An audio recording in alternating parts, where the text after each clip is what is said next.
আসসালামু আলাইকুম এভরিওয়ান, কি অবস্থা সবার? সো ২-৩ দিন ধরে বাচ্চাগুলোতে আমাকে লিটারালি জ্বালায় খাইতেছিল, ফুপ্পি রামেন খাবো, রামেন খাবো। তাই ভাবলাম ওদেরকেও বানায় দিই। সো এখানে আমি সব মশলাপাতি অ্যারেঞ্জ করে ফেলছি, যেমন রসুন কুচি, নুডলসের মশলা, মরিচের গুঁড়া, চিলি ফ্লেক্স, তেল, লবণ, ধনেপাতা কুচি। এরপর এর মধ্যে গরম তেল ঢেলে দিয়েছি এবং তারপরে একটু নেড়েচেড়ে সয়া সসও দিয়ে দিয়েছিলাম। তো সব কিছু রেডি, সব কিছু ঠিকঠাক মতো যাচ্ছে। সসটা রেডি করে রেখে আমি নুডলসের জন্য গরম পানি করে নেই এবং নুডলস দিয়ে দেই ওর মধ্যে। সব কিছু ঠিকঠাক যাচ্ছিল, জাস্ট আমার মাথাটা যে কেন কাজ করলো না আমি বুঝলাম যে না, এত বড় ভুল আমি কীভাবে করে ফেললাম। তো নুডলস রান্নার পরে আমি ভাবলাম যে এখন আর ছেঁকে কী হবে, আমি ডিরেক্টলি এখান থেকেই একটা থেকে আরেক পাত্রে ট্রান্সফার করে দিই। এইটাই ছিল আমার মস্ত বড় ভুল। আমার সাথে সাথে এটা ধোয়া উচিত ছিল। আমার নুডলস ওভারকুকড হয়ে গেছে।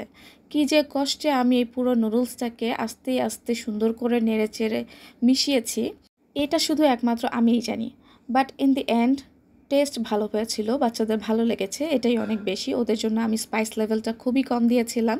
তোমরা দেখতেই পেরেছো কত কম মরিচের গুঁড়া দিয়েছি।